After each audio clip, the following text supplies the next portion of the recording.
I'm Lisa Ariano. I'm the Regional Direct Services Manager for the Northwest region. I've been with the Red Cross for 13 years.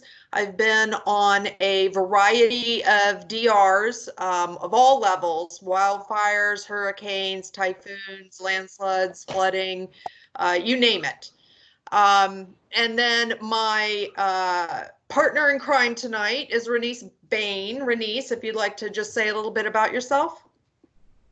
Sure. Aloha, everyone. Let's take this off. We're both having bad hair days, so we're going for the hats. Hi, everybody. Thanks for joining us. My name is Renice Bain. I'm a volunteer with American Red Cross.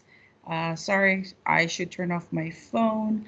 I've been a volunteer with American Red Cross for 10 years now.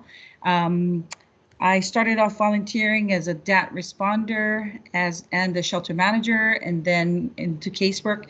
And then I got deployed. My first deployed job was bulk distribution, and then it became casework, and then recovery and training. And now I deploy as either a district director, deputy AD of Ops, or AD of Ops.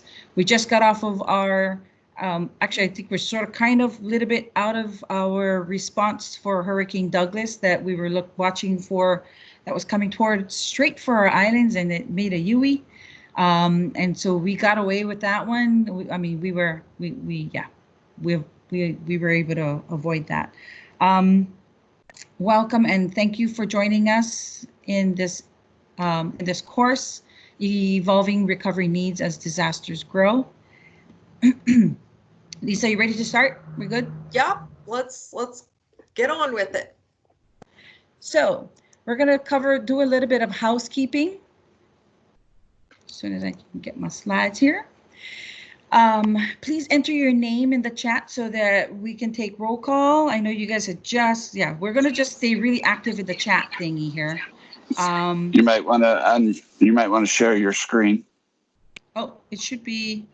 Can you? It's shared. What are you guys? If you can't, it's shared. You're good, Renice. So if you can't see the screen, you might have it might be at the bottom next to the little people, because it can flop down there sometimes. If you can't see it, then you can also sign out and sign back in real quick, and it will show also. Thanks, Kirsten, because I was going to unshare and then this was going to get all kinds of messy again. Roll call for chat, and roll call for your name in the chat. And then there's been so on this institute training, this is the second tier of training that we're doing. And what we're finding is that people are answering each other's questions in the chat, and we would ask you to please refrain from answering questions and being busy in the chat, and let us monitor the chat box. Kirsten's going to be looking at the chat box as well as Lisa, and we're going to address the questions as they come through.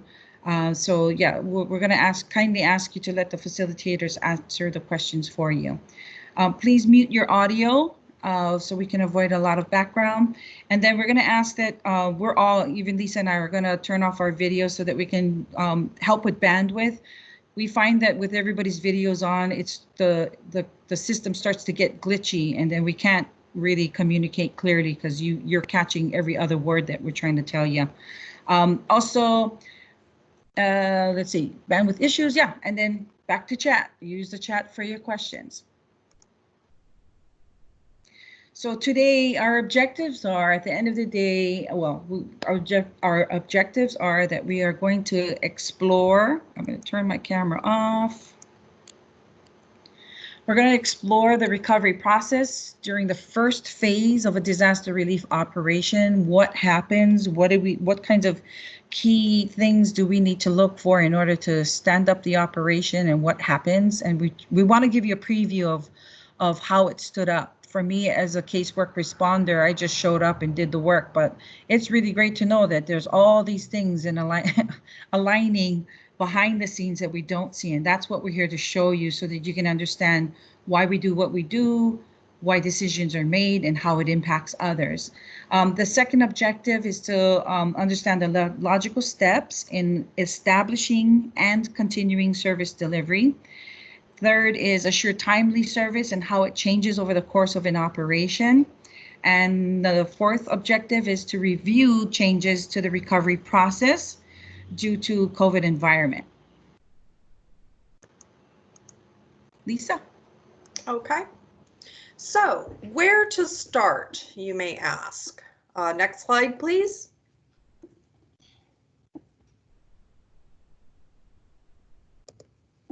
So we do have a lot of folks on that have done recovery before, but trying to speak more from a leadership perspective, all the way to the worker bees in the field. We're going to all be looking at the size and scope of the event. That guides everything.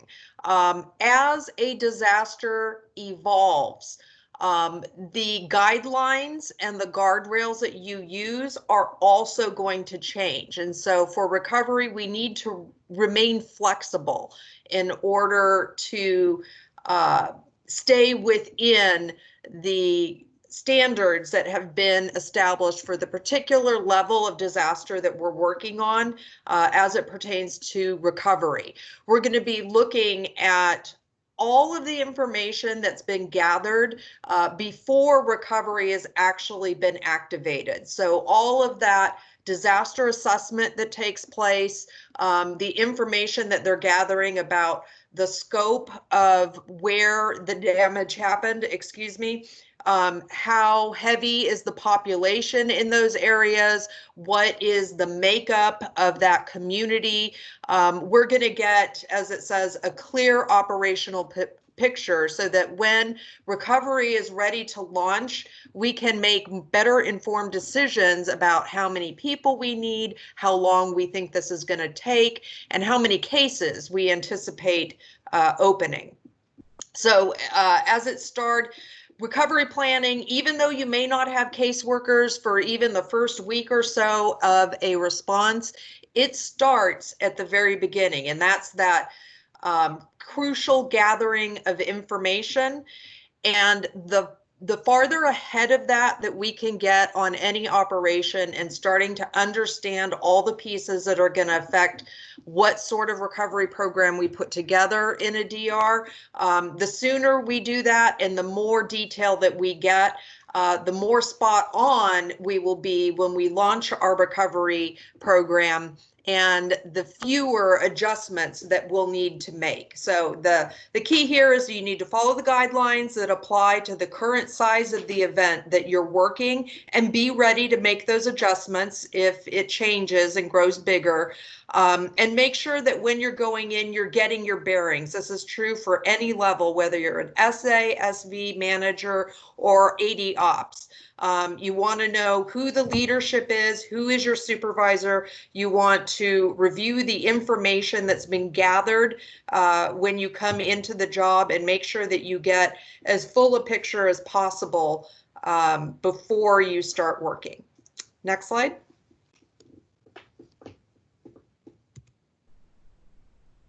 So the overall recovery activity responsibilities, most of you are going to know this, but it's worth repeating because when you go out on a response, things can get very chaotic. And to have a checklist of what are the different things I need to consider.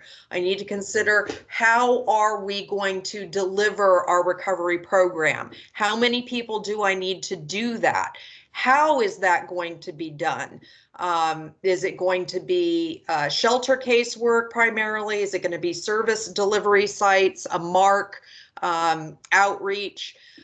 What sort of case management are we going to be doing? Are there going to be just in time I'm forgetting the term now. Somebody help me out in the crowd. The just-in-time resources. So the resources that come to bear if you're in a large disaster and perhaps there is additional money over and above our standard direct client assistance. So how is that going to play out in this particular response? There is all the tracking, the fun stuff, making sure we know where our CACs are at all times and that we are providing the reports that are necessary in order to stay accountable to finance. Inventory control, checking cards in, checking cards out. And then therefore, as you get higher up in the levels, supervisors, managers, and deputy directors, you're looking at the reporting that you have to do and the meeting schedule that you may be held accountable to. So depending on your position, you're going to have a different piece of these items, but this runs throughout the entire recovery process, no matter where you are in the hierarchy of recovery. Next slide. Lisa, a quick question. Yes. And I think you're going to go through it right here, but once residents are accepted into the shelter during a DRO, is it supposed to be the transitional staff to get recovery started? So where does recovery start? Is it in the shelter or? Yes, that's an excellent question. And I would say, from having come up through casework, I believe that casework starts from the very beginning. In the shelters, those shelter workers are priceless when it comes to understanding the different clients' situations and needs, so that when caseworkers show up, they can let you know kind of the overall picture, again, that operational picture. And so, yes, typically you're going to see shelter casework happen first, because as everybody knows, when we open a shelter, our goal is to get those folks on the path to recovery so that we can close that shelter. And so that is one of the more initial pieces that you may see, but I would like to stress that it's going to be different every time you go out. And anyone who's gone on multiple DRs can affirm that there may be things that prevent you from doing shelter casework immediately, especially if there are life safety issues going on.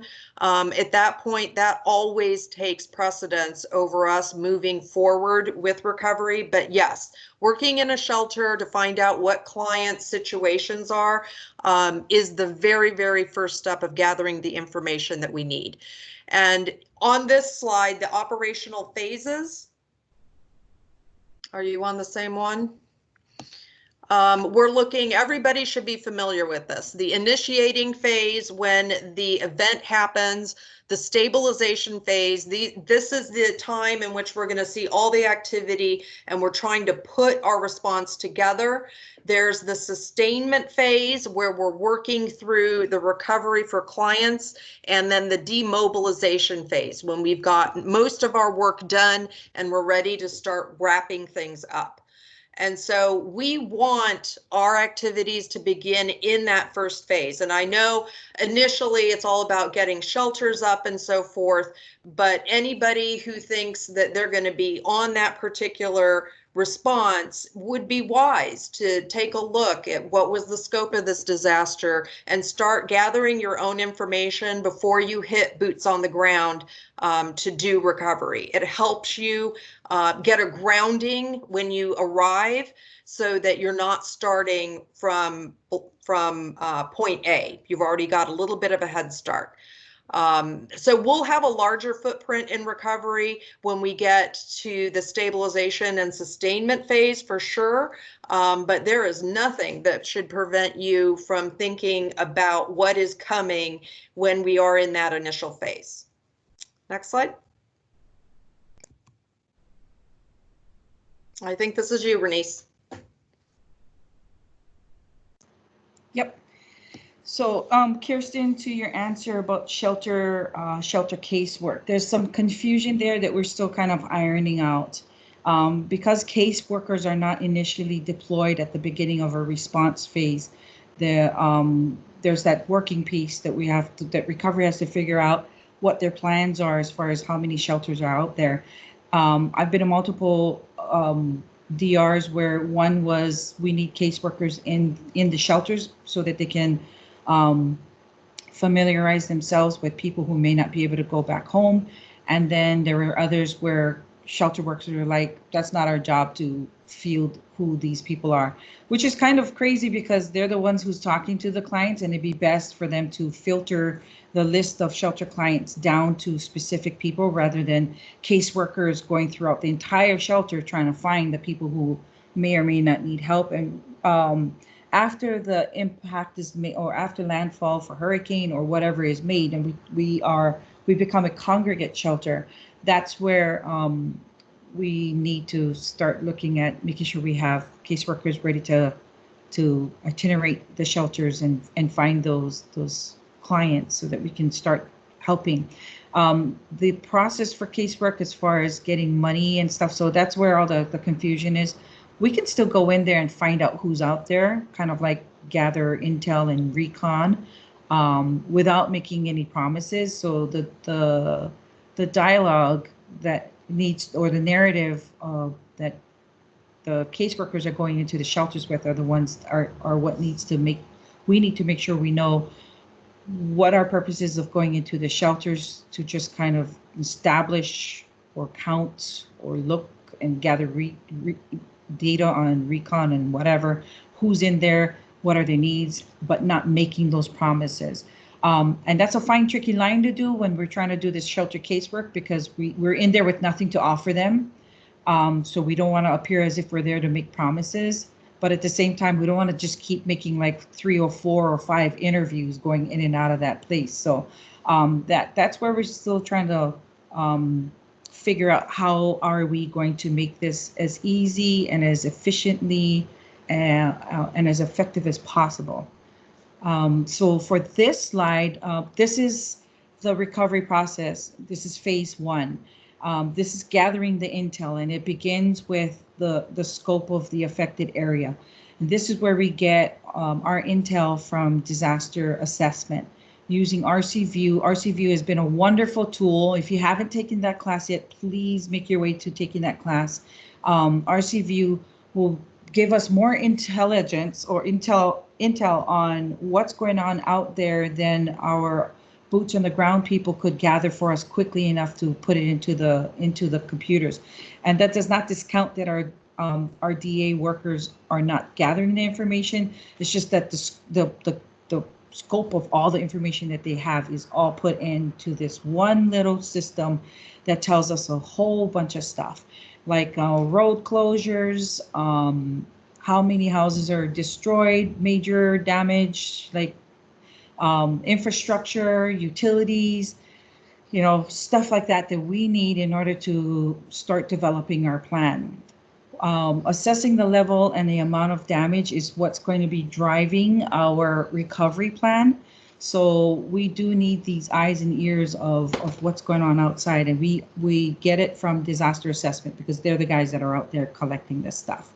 Knowing our population numbers are also crucial because that tells us how many people we need to deploy for help. We rely on the local resources and our local workforce to try to make sure that we have the client to ratio number in an appropriate ratio. But if we are if this thing is way bigger than we anticipated, this gathering of intel, this first step is super crucial. So we just wanted to share that with you, that if you're wondering why you were deployed and why you're sitting around, it's because somebody is still trying to cover this information, and we're trying to do less sitting around and more active work. Planning for the cases, there's a formula that the upper management has to use because initially we don't know how many houses are destroyed. We're just looking at the big general area. So if you're looking at a community of 100 houses, we don't really know for sure if it's 100 houses that are destroyed. And we can't deploy people to go look for 100 houses because that's inaccurate data. So there's a formula that tells us, that gives us a margin to work with, and so that we can kind of work with just a base plan of deployment and supplies and partner resources, things like that will help us to kind of put together our plan. We do a lot of stuff based on historical data. So for this Hurricane Douglas, it didn't hit us yet, but we needed to figure out how were we going to plan for our workforce and how were we going to plan for our supplies. And so we looked back in our archives and found the same scope, same type of hurricane, like the level and whatever speed, but Hurricane Nacelle that hit us back in, I want to say 2014, had generated numbers that would have been similar to if Douglas did. But Douglas was picking up, so we would have had to have changed our plan, but at least it gave us something to work with. So that's the numbers we pulled from ESSEL, and we used that as our baseline to plan on and anticipation of either scaling up or scaling down, depending on how Hurricane Douglas was going to come after us. And then the staffing plan, again, it's about span of control. It's about ensuring that our supervisors are able to manage the workforce below them, and making sure that their span of control doesn't go sideways. Like mine went sideways a couple times. Instead of, and span of control is anywhere between 5 to 7 people. If you're managing more than 5 to 7 people, you've lost your span of control, and you need to develop like a supervisor to oversee the people who are like, so you can kind of shrink down your span of control. Mine went out to 15. That's ridiculous. Can't do stuff like that. So looking for help. But when that starts to happen, we have to make sure that we continue to build the right support so that we can stay within our scope of managing the service delivery and stay within our timeline. Does anyone have any questions? It looks like we've got several questions in the chat. Kirsten, can you go through those and we'll answer? Yep. So first one, what is the process to decide how much of the work can be done virtually? Excellent question. And that is going to, again, depend on the particular situation. For example, Renice, who just had Hurricane Douglas come through, is on the islands, and there are extra considerations that have to be taken, not only with COVID, but with the cost of flying people out, compared to whether or not or how much the region can pull together for their own response. So Renice, since you're there, I'm going to let you speak to that. But as an overall answer, it's going to depend on the situation of the DR. Go ahead, Renice. Well, if you can table that question, and if we still didn't answer this by the end of the class, please ask it again. But I believe Lisa has a slide further in this program that's going to explain to you how deployment works in the COVID. So for us here, we had to do everything virtual, and the people who needed the face-to-face, so it'd be shelter workers and mental health and health services in spiritual care, our specialized services. They were the ones, I think even spiritual care is managing virtual. But it was health services, because obviously we need somebody in the shelter to help with managing people, especially with COVID.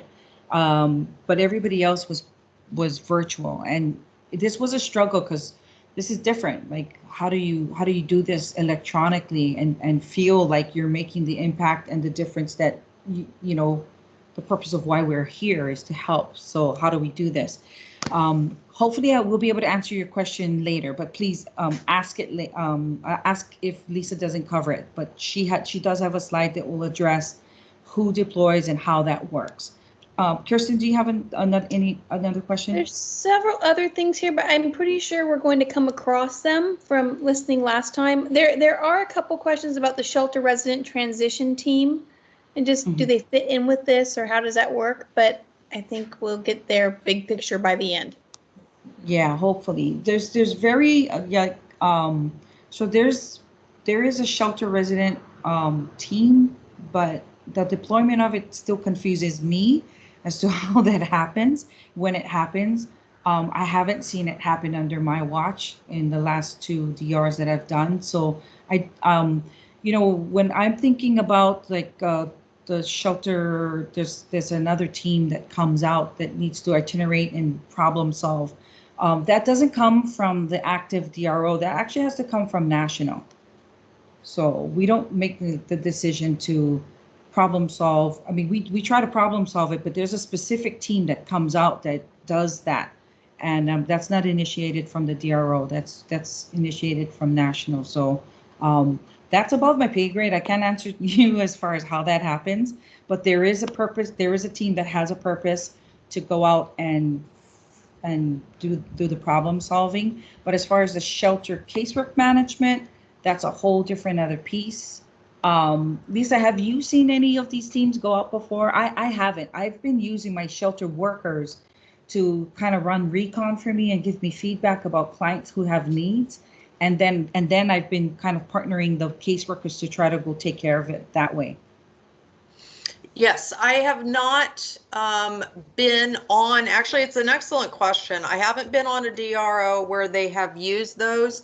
I think the overarching piece to this, though, is that the shelter workers are the ones that are face to face with clients more than anyone else. And it makes sense for a shelter resident team, transition team, to be working to find out what their needs are, so that they're not working separately from recovery.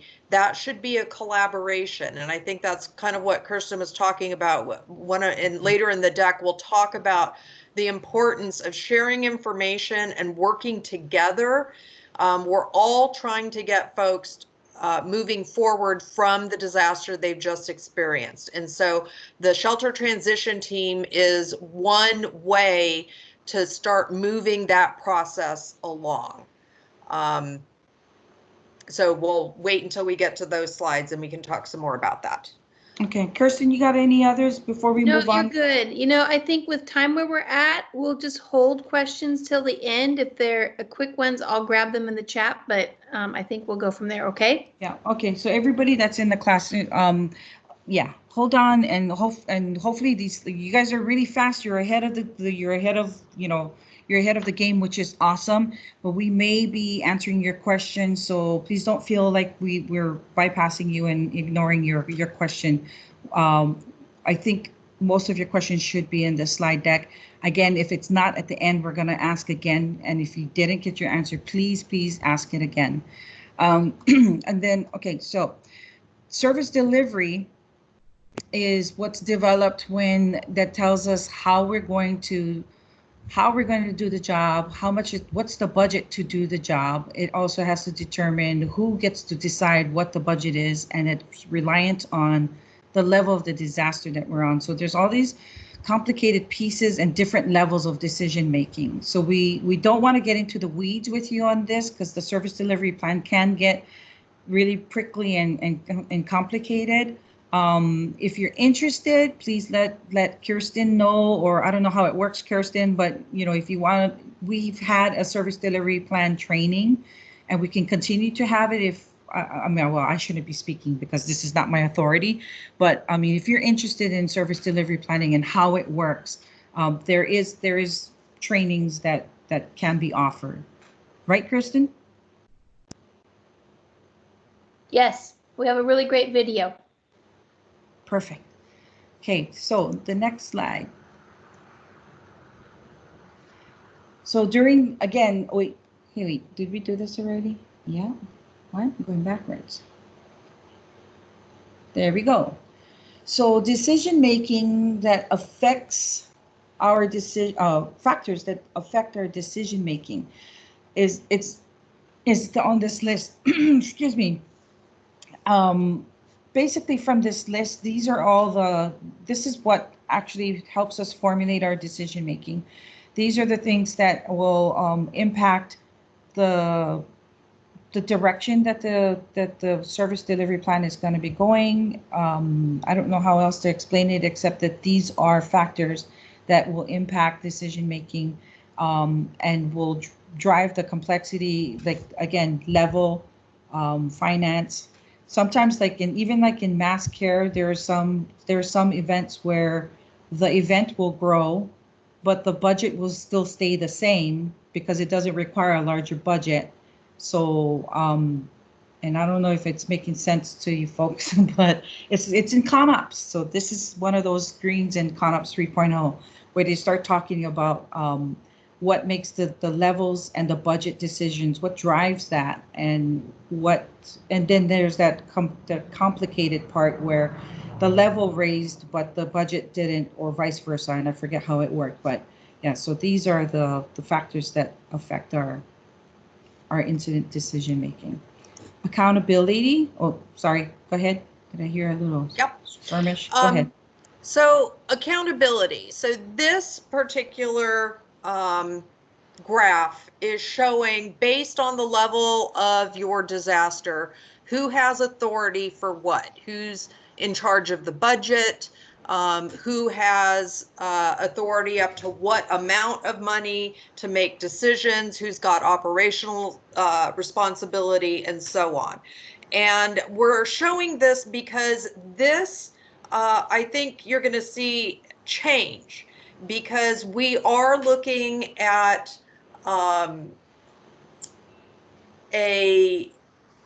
I'm losing my words and not a good time to do it. We're looking at a change in the way that recovery is done. I think a lot of folks are aware that the new system, RC Care, is coming, and at the same time that we're rolling that out, we're going to be making some changes in the way that recovery is done. And so for operational responsibility and so forth, we may see some changes here, but want to make sure everybody is familiar with this accountability chart. And it is in the ConOps on page 25, and it's basically who's in charge of what changes at each level. And as it gets larger, the person responsible for making those decisions is changed to a different level. Next slide.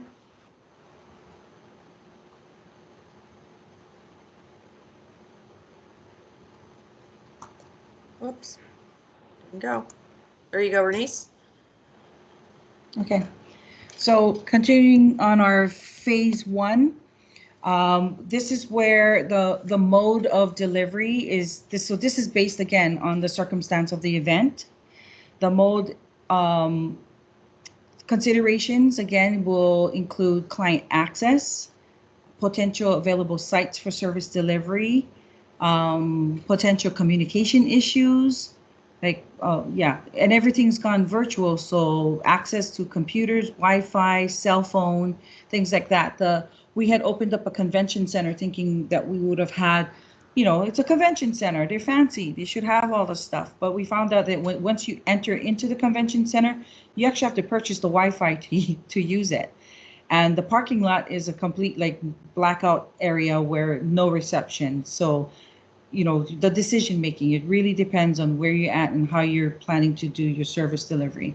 Your mode of service delivery, so non-congregate and congregate sheltering, virtual service. Shelter workers have the idea. So as we said, they have an idea of the clientele's needs, and in talking story with them and getting to know them, they start to identify the barriers that these clients are sharing, whether they cannot go home or they can go home, their home's okay, but the road is closed. All those little conversations that our shelter workers have really matter and impact our decisions. So keeping that line of communication open, making sure that that information is collected somewhere so that when shelter casework comes in, that can be conveyed to us. And I'm always a fan for, let's not re-ask them to tell us what they already told you. So that's the communication piece that I really like seeing strengthened, so that we can we don't subject our clients to badgering questions that they've already shared with our shelter workers. And the bond is between the shelter worker and the client, so we don't want to disrupt that with incessant questions and and all that stuff. So the intel was going to help recovery with gauging and a plan and on how to provide appropriate services. The MARC and the DRC is a multi-agency resource center. The DRC is the disaster resource center from FEMA. So these places are usually that one-stop shop where other volunteer agencies also come out, as well as government agencies or community agencies. They all come out in one place, and where the client can kind of reach out instead of going from office to office and making unnecessary appointments. They can come to these places. That's another way that we deliver service. And then outreach is the other way that we deliver service, which is connecting with the client and doing the one-on-one interview. The type of financial assistance. So again, this follows doctrine. So we don't, when recovery stands up, we don't automatically just go with following what our DAT plan is, because DAT has a plan. But on DROs, it's different. And so we have to get doctrine based on the information that we deliver, that we give to National in our service delivery plan. They'll tell us, they'll give the approval. And this is all also based on other resources like gift cards and money cards and donations and IKD. That all switches, that all contributes to this service delivery. So, you know, who is it? VSP, yeah. Hey, Lisa, I'm having the same brain blank as you. You got like medical stuff, like the VSP. There's all these different components, and and I won't talk at you folks because you guys have already done your casework. You're experienced in this, so all those things that you take with you as a caseworker are also components that is added to the service delivery plan for consideration on how we're going to move forward with delivering of service. Other types of assistance, in-kind donations, gift cards, vouchers, unsolicited donations. We are not taking that anymore based on because of COVID, and we don't know where all these items are coming from. And then we use, you know, we're going to be heavily relying on our local partners because they have the resources that we don't have, and they can fill in that gap where the shortfall shows for us. Does that answer the question for anybody? Any questions, Kirsten? You're good. Very good. This familiar table is just going to last for a little bit longer before it's not going to be familiar anymore because we're changing it again, right, Lisa? Actually, yes, and I want to make a correction. I wasn't looking at the slide closely enough. This is the one that I was talking about, that all of this is going to be changing because of RC Care, not the other one. The other one is staying in place, and that's the financial authority. But the type of DCA that we're able to provide is going to be, now it's going to be similar. So it will go from DAT, which is basically a level 1 response, all the way up, and we aren't going to see this same change based on what is and isn't allowed on the level. This information from this chart is the one that is going to change when RC Care rolls out. Perfect. And it's you. Keep going, Lisa. Sorry, put myself on mute. So you're seeing the same thing over and over. This may look familiar, and we're doing it on purpose because if you can get this cycle established in your head, it's going to help you make sure that you're not missing any steps. You're making sure you know what the overall picture is. You're determining based on your current situation what the guidelines are for what you can offer as far as direct client assistance. You're looking at what makes sense for how you're going to provide that assistance, as well as recovery planning. If people can't make it to a mark, you're going to need to find a different way to provide casework. So deciding what mode of casework delivery are you going to be going with. And I think we'll see some changes in that even with the rollout of RC Care. We'll start having the ability not just to use CACs, but to also use electronic funds transfers. So we're going to see changes in the way that we can provide the direct client assistance, the mode. Here is where we're starting to touch on that coordinate. So coordinating what we're doing, not just with our partners, but internally. It is truly a team effort to make sure that we're bringing all the pieces together and that we are we are addressing clients' actual needs. Sometimes when we get on DRs, we can get very into tunnel vision mode where we're just, my particular role is this. And it's fine to stay in your lane, but you need to understand that it is critical that you're working with the needs of other lanes in order for us to help as efficiently and effectively as we can.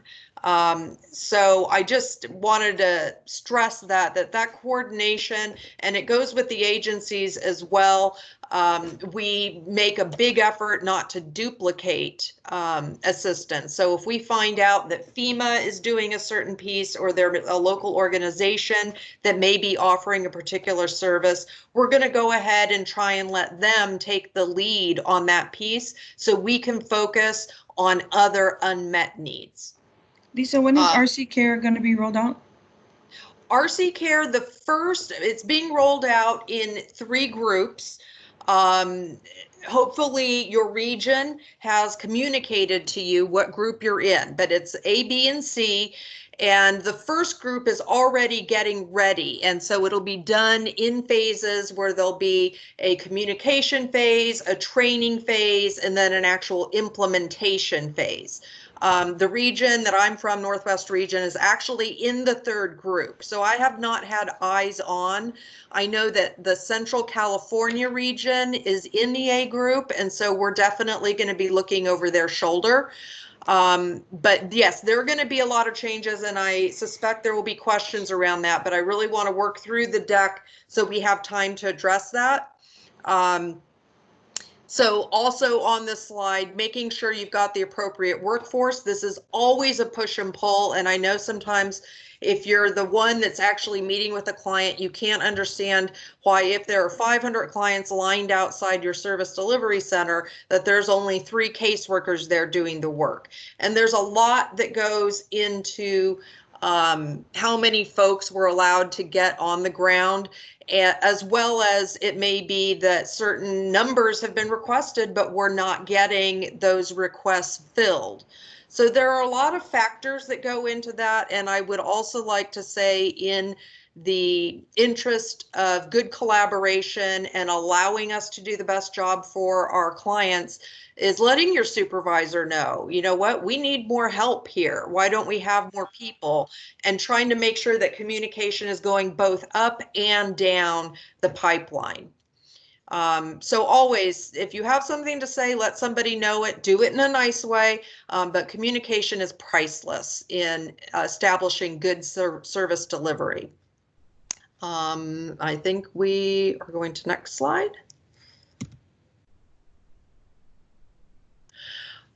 So this, I'm not going to read the slide, but I just want everybody to notice that in this, we've got a cycle basically that's happening. And I was talking to Renice about this. If anybody is familiar with the planning P, which is the cycle that we go through in a response operation to continually plan and adjust how we are responding. That's kind of what this is for being able to make service changes throughout a operation. You're continually reassessing the 3 things, the 3 circles that you're seeing, and figuring out what do you need to change in order to make sure that with all 3 of these things, you are providing the service that's required for the particular situation that you're in. And so it's all about flexibility, folks. If you look at, I think, ConOps, this is page 10 and 11, it talks about this very thing, and this is applying the National Readiness Framework is what you're Lisa, looking at. Yes, ma'am. We're talking about COVID environment. Oh, I'm looking at the timely service and changes. Yeah, we're not there. Oh. Oh, wait. This one. Yeah, that's what I've been talking about. Sorry. You said next slide, so I did next slide. Okay, all right, we can go back to the other slide, but let's give everybody a chance to look at this. This is the cycle, as I said, that you use to make sure that you're making the adjustments that are needed in order to provide the service that is required for your particular disaster. You're assessing, you're adjusting, and then if needed, you're deploying either people, materials, or engaging with partners, whatever it may be. And those three things, the things in the three circles, are the things that are going to allow our clients to move forward to recovery.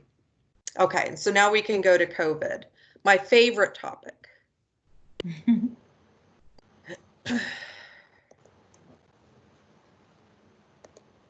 trying to get mine. Okay, changes due to the COVID-19 environment. And so this directly ties in with the question about deploying virtually. So above all else, I hope everybody is clear at this point that the safety of our workforce and our clients is priority number one. And so everything that they've done in changing the way that we respond during COVID is in the interest of making sure that we can still provide our mission, but to do it in a safe way. And along those lines, recovery generally is going to be done virtually. And in fact, this is going to be true for almost all of the activities other than your shelter workers that need to be on the ground and your health services folks, and any exceptions that may need to be made. I know for Hurricane Douglas, they were looking for an AD of response who was going to itinerate between the islands. That didn't end up being a thing. The hurricane didn't hit as we expected, but there will be adjustments that are made. I think in a coming slide, we have a look up. No, we took that out. If you look in the compendium, the COVID-19 compendium, they do show examples of who would be deployed in person and who would be virtual based on the size of a response. But I think most people right now in the COVID environment can expect to be virtually deployed. Every time that we do this, and we have done it several times now during this disaster season, we're learning. We're learning how to do it better. We're learning what works, and we're trying to let our workforce know ahead of time what to expect. So communication is more difficult. We are establishing Teams meetings that just stay on throughout the day. Yes, Renee? I unhid it. So I'm sharing it. Okay. Okay, thank you. So I don't know if you can read that or not. That's one of the reasons we had taken it out. Was in this graphic, you can see that the majority of people are just going to be virtual. There's not going to be a lot of boots on the ground. They really want to minimize that. But the good news is that we're finding ways to do it and make it work.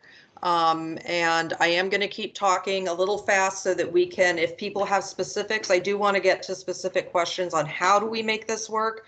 But I have worked even before COVID on operations where casework has been done virtually. We've had virtual casework hubs pop up all over the country, and we are able to help people. It is a different mode, a different way of doing things, and you have to be flexible. It's not the same as in person, but it can be done. And it is being done. And the important thing is that we find a way to continue to help our clients. It's all in the service of that. Okay. Shelter transition. So we're going to take a look at what's going on in a shelter, right? We're going to hopefully through our casework efforts and through people's family and support systems, they're finding ways to start moving back into what is their new normal. And so as we're seeing shelter populations decline, and we're starting to lessen the number of facilities that we may have open, as we're starting to be able to address the things that are preventing people from returning to their quote unquote life, right? And as we're discovering who in the community might be able to help support these people, we are going to see clients transitioning out of shelters, and typically will be left with a core of people who are in the last phase where the shelter is closing, that have very specific needs that we then are really going to knuckle down and try and find solutions for those remaining people. I think that's one of the most interesting pieces, is when you're really trying to problem solve the folks that are in very difficult situations. It's the hardest piece to do, I think, but it can also be the most rewarding if you are able to find solutions. So for shelter transition, part of it happens naturally. Shelters are not places people want to stay if they don't have to. But we do see generally a certain point at which the folks leaving the shelter kind of drops off, and we have to start working a little harder to find out what can help those people move to their next step of recovery. That's it for that slide. Barriers. So, things that keep people from leaving the shelter. I think there's the obvious. I mean, a lot of folks don't have a support system. They just don't have friends in the area. They may not be associated with a church. They just may not have that pad that allows them to bounce back. We can use mental health as spiritual care to help talk people through this. There's also folks who become very much stunned, I guess. It's a trauma for sure, to lose everything, and they need help going through that process of where do I start. It's extremely overwhelming. And while many of us kind of know the steps, for many of our clients, they've never been through anything like this. And so using your mental health workers and your spiritual care workers, and even beyond the Red Cross, any partner organizations that may be able to help people deal with those emotional pieces, really can help in the long run with people start to move along. As well as we've seen some very simple things, and a person hasn't left a shelter because they simply don't have a car or a way to go home.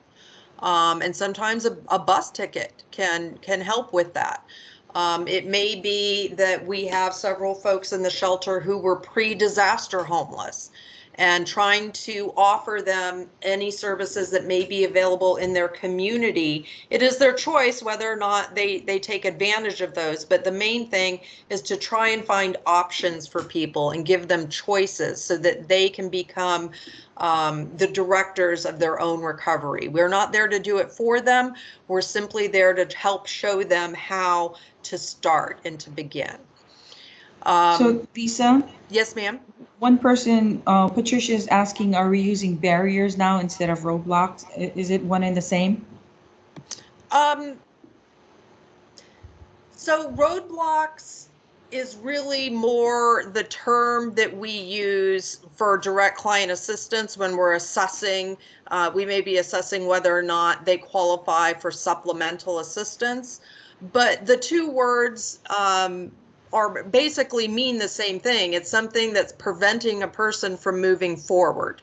So in that sense, yes, you can use those interchangeably, but typically we see roadblocks being used when we're assessing folks for supplemental and are looking at our direct client assistance model. Okay. Good question. Good question. All right, so Irene Johnson, I didn't hear back a response. Is it okay if I put you on the spot? Can you take off your mic? You can say no and then turn off your mic again. Irene.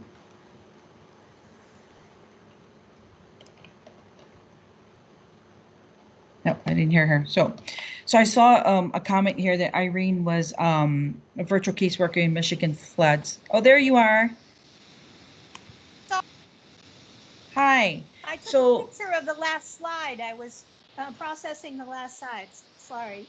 Oh, okay, no problem. Yes.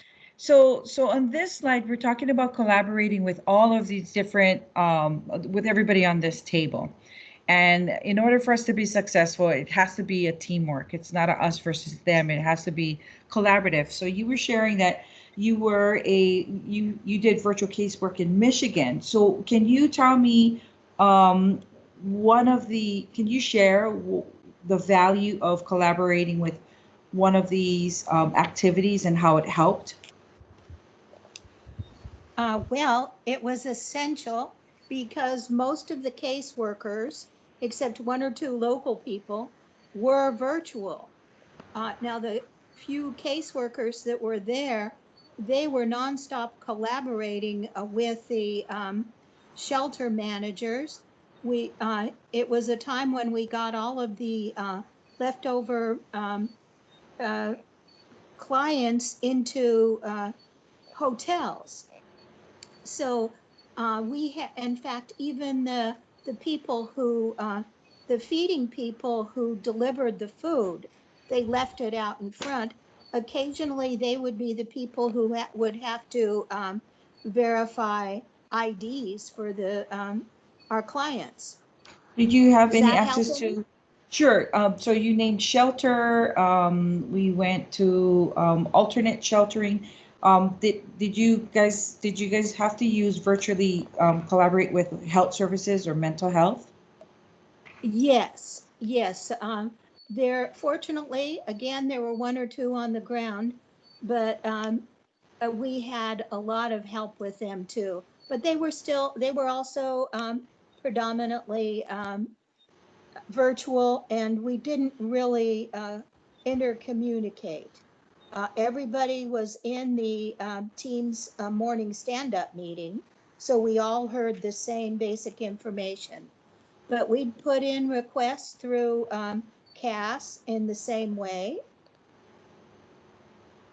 Okay, perfect. So basically, if we were all on the ground, none of this would, these are all the people that we would need in order to help us to be successful. Virtually, these people still, they don't go away. We still need them. We just have to change our game plan on how to approach the collaboration and how it's going to work, because there's limitations. Health services is on the ground, but mental health may or may not be. Spiritual care is lending their services virtually. So this is basically just to share with you that while we're collaborating, just be really open to and be flexible to the idea that some of the things that we want to provide to our clients may have to be virtual. So when you're talking to your clients, we want you to just set your clients up to, what do they call that? Set up their expectations for them so that they're not expecting things outside of our realm of delivery. And with that, I think we are going to go to, unless Lisa, do you have anything to add to this? No, I know a lot of folks are needing to leave for other sessions, but I am more than happy to stay on the line, and I think Renice is as well, to answer any questions. Yeah. So for those of you who need to leave, thank you so much for your time. And for those of you who want to hang out, ask away.